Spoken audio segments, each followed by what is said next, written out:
evening. I'm Mark Donohue. It's a real pleasure to be here tonight at the Entrepreneurs Network of IEEE and at Microsoft. And great to see an audience with so many new people coming to join the Entrepreneurs Network tonight. So hopefully something about the presentations tonight that's particularly attracting to the audience. And I know in mingling earlier there were a lot of social entrepreneurs here and people really trying to create a result in their business that was more than just a single financial bottom line. It was actually cool to hear some of your personal stories, and tonight I'll tell some of my personal story, but also really address a broader landscape of what are we talking about from my personal experiences in this world called social responsible business, or the triple bottom line capitalism, or impact investing, or clean tech, and there are various terms that obviously cover a whole range of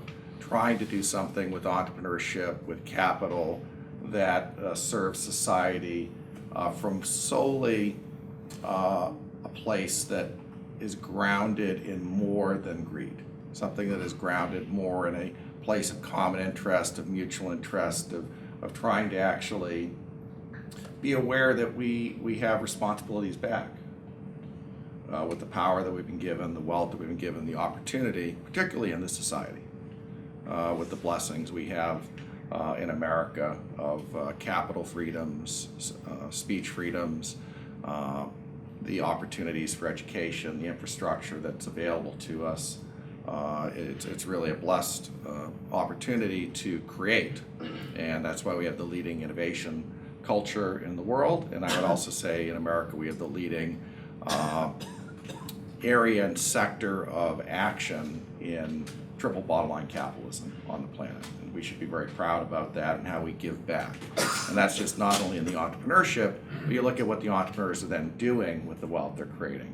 You look at the techno billionaires today, you look at the Warren Buffett and Mike, obviously people like Bill Gates and Melinda, the type of pledges these billionaires are doing with the entrepreneurial wealth to actually give back and fuel not just charity, but social innovation, social enterprise, and funding breakthrough technologies that could alter the state of sustainability in the ecosystem of this planet. And it's a very perilous time right now, so if we don't take this very seriously, and I know you do by your attendance here and participation, you really can't hit a tipping point. The Malcolm Gladwell tipping point, as the book says, and I personally believe we're at one of those points in society and in history, and it's a matter of what we do. It's really about our actions. It's interesting you look at a company like Google out there, and the ethos they put out, the term they say is do no evil. So that's how they're defining being a responsible business in a simple soundbite. And then you start to look at layers of how businesses try to encapsulate what conscious capitalism is, or doing well while doing good. And how do you really define socially responsible business, for example, whatever that is? And over the years I've really come to a very simple perspective on that, and it actually comes from basically all the leading religions of the planet. The most common thing I found in my religious studies is that there's something called do unto others as you'd have done unto yourself, or the law of karma. We could go through all the religions and quote very similar wording. And when I look at business, whether it's social enterprise or for-profit enterprise or an NGO, I think the key thing that I try and teach and mentor to entrepreneurs, boards, individuals, if you run your life and run your business that way, you are, by definition, running a socially responsible business. It's the simplest asset test. Are you treating the world the way you want to be treated back? And then I take that to the next level, which is really that you are part of nature. So if human beings are part of nature instead of on top of nature as a dominant force, therefore we have responsibility back to nature to treat it in the way we would want to be treated. And when you add that, then that's really the triple bottom line, because you have the profit, you have how we treat other people, and you have how we treat the planet. So that's how I kind of simplify it for myself. And when I look at this area of discipline, there's always this question in my mind about how do we measure impact. And is simply the avoidance of, quote, evil, as Google says, is that impact? And again, what is that?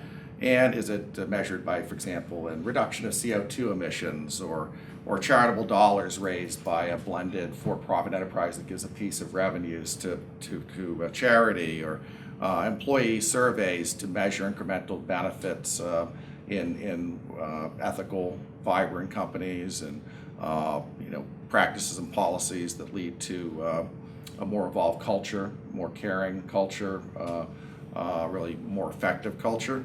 So there are so many different ways that we can do that, and broadly speaking, one term that some practitioners use is what's your external rate of return versus your internal rate of return, IRR being financial, and I like that term about external rate of return, and I really encourage you all in your disciplines to think about what are your benchmarks. How do you actually measure success if you have an intent to do more?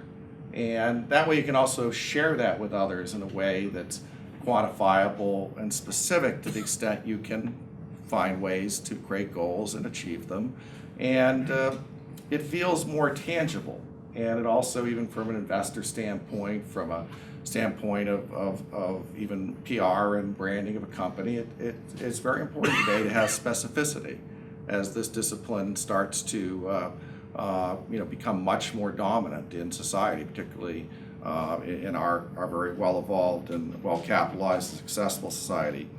And I also asked the question about what motivates you about this. As a question you should certainly ask yourself, is this about branding for a company? Is it about a true heartfelt wanting to change the world?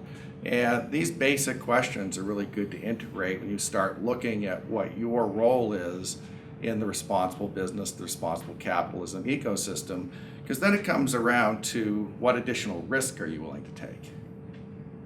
What are you willing to actually risk? Where are you willing to take a stand? And so I think these types of questions are very important as you start to think through what your relationship to this is, because it's easy when you're sitting there in a company making millions and millions of dollars to give some back to charity and feel good about that, for example. It's not so easy. I've been in a lot of businesses that struggled. I've been in a lot of businesses where, where's the money coming for Friday's payroll and it's Wednesday morning? How do you actually, from those types of more scarce situations, walk your talk, so to speak, as the saying goes? And what level of risk are you willing to take to stand for your values? We know a lot of the heroes of our time. The stories that we tell, the stories we see in the movies, are oftentimes about people taking a stand for their values in a way that actually had risk, and that was bigger. It's the hero's journey. So, what's your journey? What's your hero's journey as it relates to this area of capitalism and entrepreneurship, and what are you willing to risk? So I just ask you to reflect on that. For me, when I looked at this, it was from an epiphany back in 1987. I was an undergraduate student at Babson College. It was late night at the Horn Library. I was there with a dear collaborating friend of mine, Dave McNeish, and we were having a brainstorm at about 1 in the morning, and chalk on the board, and all of a sudden this idea came out, the World Future Fund. And it was something that we call social responsible investment, I guess you could call it today. There are a lot of terms, impact capitalism. It was a way to use a money fund that we'd manage to actually make good returns and give money back to society. Now at Babson, we never taught anything about impact, responsible business then, responsible investment, green, clean, anything. This was not part of the business school's curriculum. So it's interesting. I thought we had invented something. It's like, wow, cool. This has probably never been done before.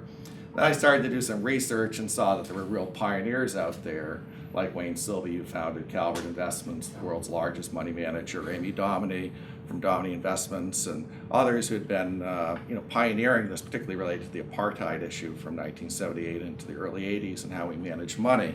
And so all of a sudden I started to realize, there's a world out there.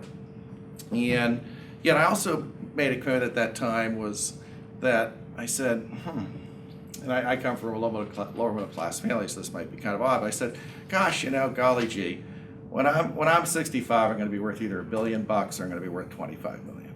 And this is from somebody who had negative net worth at the time. I said, I'm going to figure a way to actually use the skills that I'm getting from this great education at Babson College and do something where I actually have a better quality of life along the way, as opposed to getting to be in my 60s and get my name on a building.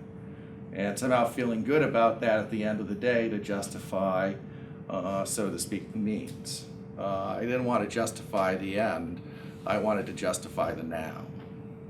That was a decision I made in my very early 20s that was transformative for me as an individual. It's part of the reason why I've had in this presentation so far some questions I'm putting out so you can reflect on, what are your answers in these areas and what choice do you make? Because I actually made significant sacrifices and have made a lot less money in my career because of making values-based choices. That's the reality. I'd love to be able to come up here and say, hey, I'm Elon Musk and, whoever, and, I'm just a gazillionaire because I followed my heart and followed the best principles at all times. It's a tough world out there, and trying to kind of experiment in the entrepreneurial mosh pit with not only how difficult it is there in getting, nearly smacked around in the entrepreneurial reality, and then trying to do that in a way of experimenting with this whole dynamic of doing something with capitalism and entrepreneurship that's conscious and societally based, and particularly back 25 years ago. And it's not like it was easy to find mentors. I did, though, ultimately get into the social venture network as the youngest member ever.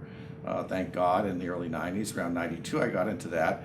And that was the leading, and I still think the leading group of socially progressive entrepreneurs and nonprofit heads in the country. It was founded in 1988. They actually, by the way, are a co-host and co-sponsor tonight, which we didn't mention earlier. And anybody wants to check them out, you just go to svn.org, Social Venture Network, and fantastic group. And in there I walked into, it's sort of like Alice in Wonderland, when she went down the rabbit hole. It's like, oh my gosh, I walked through the door to my first meeting and I meet Amy, I met Ram Dass, the great spiritual teacher. I met Wayne Sylvia. I met earlier Gary Hirschberg was my sponsor, the CEO of Stony Field Farm Yogurt, Anita Roddick from the Body Shop, and all of a sudden I'm the young kid getting mentored by these great leaders and seeing what they did. Part of the downside of that, though, was that these were really great, the Ben Cohens, the Ben and Jerry's, and it really, in some ways, set my sights in life to moonshots and really wanting to be extraordinary. And that's hard to do. If everybody was extraordinary, it would be normal, right? So it was an interesting juxtaposition between my idealism and reality, and it's been a very interesting road for over 25 years trying to balance that, and not so easy at times. And yet, as Aristotle said, man and woman, know thyself. And I fortunately had that moment of knowing myself back in '87, and I don't regret that. And it is what it is. I am who I am. And as Bob Dylan said in his '77 album "Slow Train a Coming" on his first track, it's titled "You Gotta Serve Somebody." You may be the president, you may be the pope, but you gotta serve somebody, and you gotta remember that. So I also pose the question to you. So who are you serving? What values are you serving? What are you about? Because you are serving somebody, and I'm serving somebody, and I've dealt with some of the most powerful people in the world in my life, and amazing, extraordinary individuals and leaders and people who have wealth to do whatever they want, but I'll tell you, everybody is serving somebody. And so really important to actually take a stand for understanding that in life, and it brings humility, also brings interconnectedness, it brings interdependence. And from that place is really where we end up finding common ground, and we end up finding this type of capitalism and entrepreneurship is emerging. It emerges from a place of connection as opposed to individuation, which actually is a lot more fun, I might add, too. When I look back in my story in life, for example, In 2001, we created something called clean tech as a word. And Nick Parker and Keith Rabb founded the Clean Tech Group, and I was a founding investor in that and a collaborator of theirs. And in June of 2001, we bought the term clean tech from a dry cleaner in the Midwest. And then we branded that term globally. We created a Clean Tech Group that had the largest conferences for sustainability investors in the world and largest database. And I built a $100+ million Silicon Valley venture fund that solely did expansion stage clean technology investments. And I built that during the worst venture capital depression in history. And I use that as an example here because clean tech doesn't necessarily mean that you're triple bottom line. You know, clean tech is really environmental capitalism. So if you think about the triple bottom line again, that doesn't mean that you are doing things in a way that is societally the people part of the triple bottom line effectively. Let me give you an example. I gave a keynote in 2005, which was actually really, of all the speeches ever given, the one that was most broadly covered all over the world in papers and TV, and it was titled Solar Panels Made in Sweatshops. And it was to the largest gathering of environmental investors in history at that time. And my message was about triple bottom capitalism. And I said basically, hey, all these solar panel companies we're investing in, this is all going to be a commodity business in 5 or 10 years. And it's going to be outsourced to whatever country. And just like Nike got in trouble for having their sneakers made by the wrong people in the wrong way, inappropriately, the way sweatshops are being done, child labor, solar panels can fit right into the same place.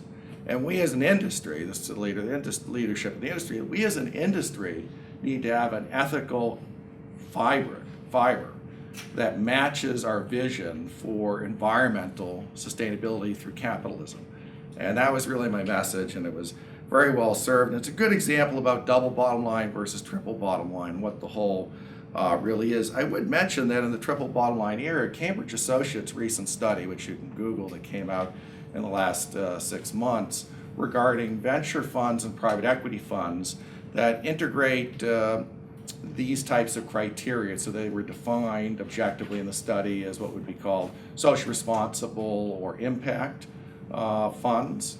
And you look at the IRRs for different vintages of funds, and in most of, not all of them, but in the majority of vintage periods of funds over the last 12, 14 years of the study, the fund average performance was actually higher in the PE and venture capital category for those funds that Cambridge Associates define as fitting into this category we're talking about today, which is very fascinating. So they weren't giving up financial returns necessarily, and on average, it was about a little bit more, even if you took the lesser vintage periods. So in a world of abundance, really, that we're creating today, and with the technology breakthroughs that are happening to really actually provide for all the needs of the people on the planet. And, in the kind of Maslowian hierarchy of Maslow's pyramid, if we can provide for our basic needs of our society, which I believe the quantum technological evolution that's happening on the planet today will. What's going on in infinite computing, infinite bandwidth, obviously things like robotics, AI, genome project for genetics, and you've got the materials genome project. We can just go through all sorts of fascinating developments that are going on. We're at another inflection point of quantum technological innovation that is going to provide for the basic needs of this planet in an entirely new way. Unfortunately, that innovation is also going to create a lot of job disruption.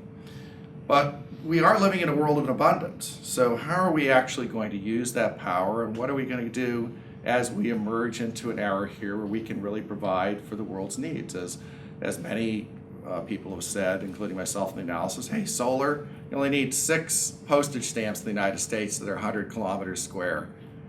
Just 6 in the right places. That makes as much electricity as we use on the entire planet at today's yields for solar. That's at today's yields. Obviously you have a transmission and distribution issue, how you get it to where you need to, but just think about that. That's a very small amount of the planet. It's less than 1/4% of the surface area of the planet, provides for all of the needs of electricity on the planet. So we live in a quantum time. And I ask you, as you're thinking about that, what's your legacy and what defines your life? And I'll just read a quote here to close, which is one of my favorites.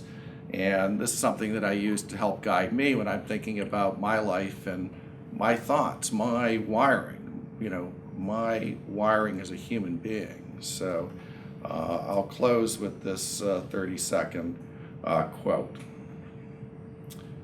Mind your thoughts, because your thoughts become your words. Mind your words, because your words become your actions. Mind your actions, because your actions define your values. Mind your values, because your values define your character. Mind your character, because your character defines your life. Mind your life, because your life becomes your destiny. And mind your destiny, because your destiny creates your legacy.